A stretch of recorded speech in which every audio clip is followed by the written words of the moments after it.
All right, we've got the top back on. We've got the C360 connected. We've got the cabling all plugged in with some cable management.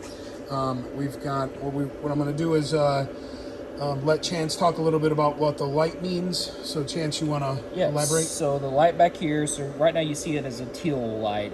This means that the C360 has been authorized on spot and then authorized through the Core IO using our API. When you guys are going to fire it up, it's going to be green. So that means when we get into a meeting, a later meeting, we'll be able to authorize it on the admin console and then authorize it on as an extension on the Core IO. So it's kind of what the light means. Okay, just to recap, so if you've got everything powered on and the light is green, that means the API is not either connected or functioning on the Core IO, and the payload is not registered on the admin console. And so we're looking for that teal light, just like that, which means both of those are true, that we are connected through the admin console and the API is working.